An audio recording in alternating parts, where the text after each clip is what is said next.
Someone messaged me last week with something that I hear constantly. They know what they've worked on, they know their experience, but they find it really hard to explain what makes them special, what makes them stand out in a job market with hundreds of other applicants. I have a master's degree in marketing, and then I spent years working in consulting with clients, finding their unique selling point, finding their positioning that will make them stand out against competitors in the market. Now I use that same logic to help people stand out in the job market, whether that is to land a new role or to be noticed in the role that you're already in.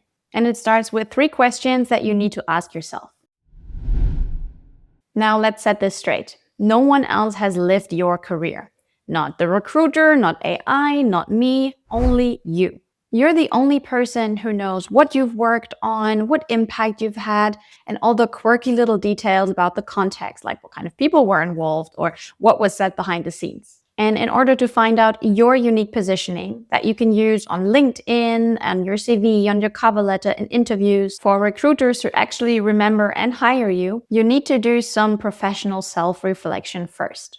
You need to collect the data points. Now, this self-reflection on your career matters a lot because first, it gives you clarity about what you've worked on and about who you are professionally. And second, it gives you confidence in your work and in the impact that you actually have with it. Now, those 2 components, clarity and confidence, they will be the foundation for communicating your own value and communicating it effectively to others. So let's dive into what I call the red thread method. It's a methodology designed to find the red thread in your career to distinguish what actually makes you stand out against hundreds of other applicants. It's the one thing that you keep doing, that you keep getting asked to do, and that you keep doing well, no matter the industry or the job title. And it's split into 3 categories: what you've done, what others notice about you, and what you actually enjoy doing. By the end of this, you're not writing a headline. You're not writing an about section. You're writing 1 sentence, that pattern that keeps showing up across your career. And that 1 sentence will be your raw material. From there, you and Claude can adapt it into anything, into a LinkedIn headline, an about section, into a cover letter, into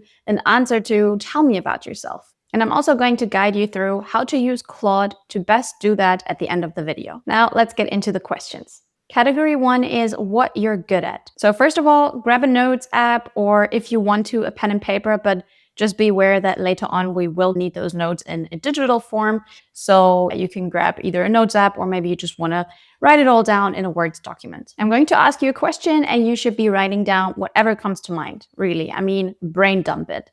Unstructured notes. Don't put too much thought into it. Just write down whatever comes to mind. Ask yourself, what am I most proud of in my career? Now pause the video and take some time to actually answer this and write down whatever comes to your mind. Okay, now that you're back, when I did this for the first time, for example, some of the notes included I was proud of getting into a master's degree in Amsterdam at the university. I was proud that I landed a management trainee role in banking and that after 1 year, I actually got promoted to being a project lead. Now you see that my first instinct was to describe the results, where I landed. That was what, at this point, I was most proud of.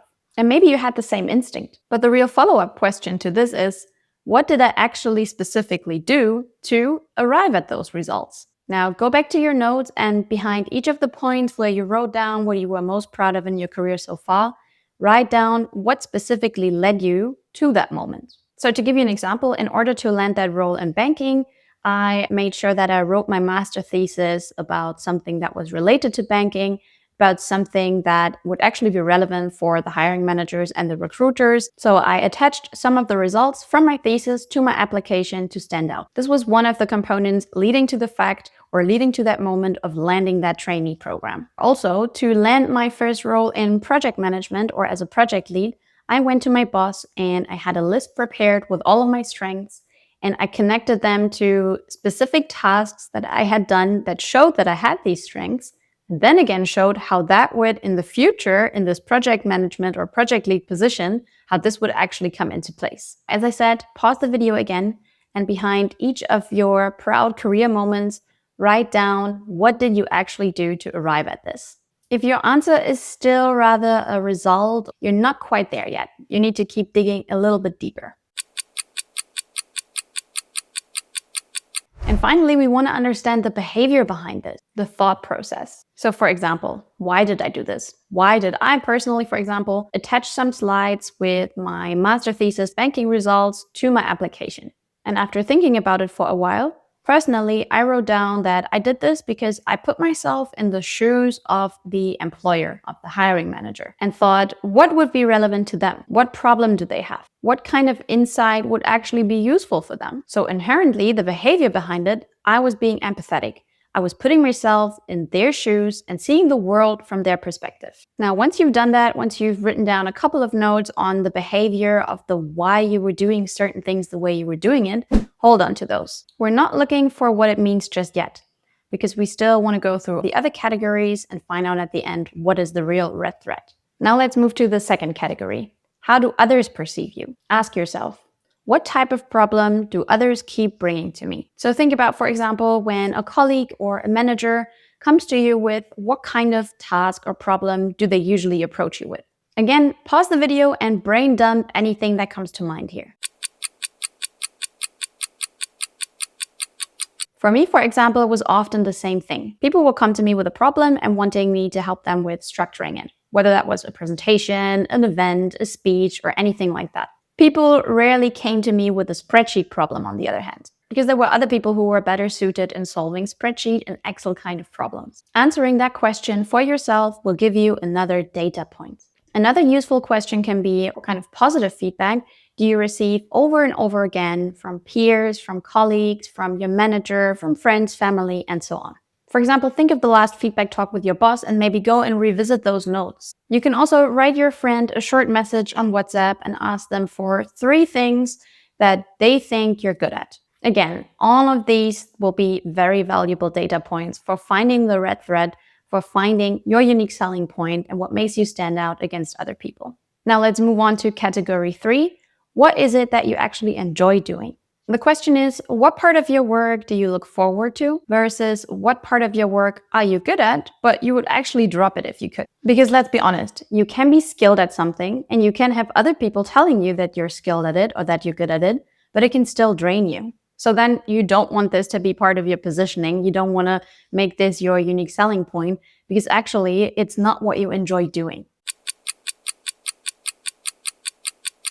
To give you a personal example, what I enjoy doing is giving workshops, getting a room full of people together that cannot really align on something and structuring it and guiding it so that they will actually come out at the other end in an aligned way. I'm also good at drafting status reports and tracking tasks on sheets. But I would drop those tomorrow if I could, because in a way they drain me. Now that's not just a small detail, because if now I would build my whole online and offline positioning and visibility around me being this person who is always on the reporting and tracking and admin side of things, I would also have to live inside this positioning every single day, and people would approach me asking me to do exactly these kinds of things. But the one around alignment and facilitation is the one that I can actually sustain because I really enjoy doing this. So once you pause the video and you got your answer, hold on to it. This is the third piece: skill, confirmation from others, and your own energy. Where all 3 of those overlap, that's where your red thread sits. Once you got the raw notes on all 3 of those categories,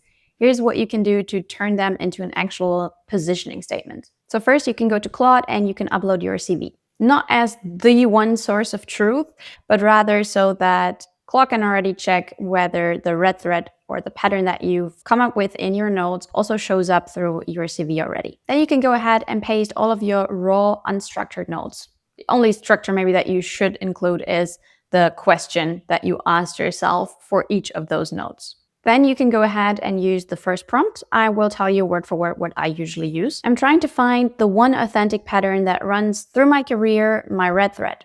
So I can build a specific non-generic positioning statement from it. Not something generic that could describe anyone in my field. Here's my CV followed by my raw, unedited answers to 3 questions. What I'm good at, what other people confirm about me, and what I enjoy doing versus what I'd drop if I could.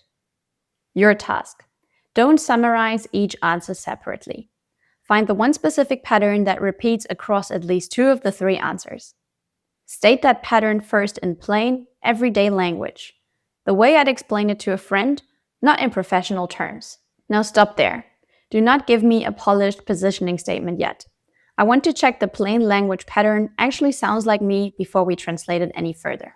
Now, once that pattern comes back and it actually sounds like you and you're happy with what it's saying, here's the second prompt. Using this pattern, write one opening paragraph for my LinkedIn About section and one version of the same idea as a sentence I could say out loud if someone asked me what I do. That's it. Just 2 prompts and you've gone from your raw, unstructured notes to something that you can actually use. If you want to go further, there's more waiting for you in the worksheet that I have prepared. There are several extra questions that will sharpen the pattern even more. Some more refinement prompts for Claude, and one bonus question this video doesn't cover yet, which is what kind of team or organization do you actually enjoy working with, and which one are you best suited to work with? Then adds a 4th layer to your personal positioning and your unique selling points. The link for it is in the description. This entire process, live with a second pair of eyes, someone who can actually tell you how they're perceiving you from the outside, someone that can help you find that red thread.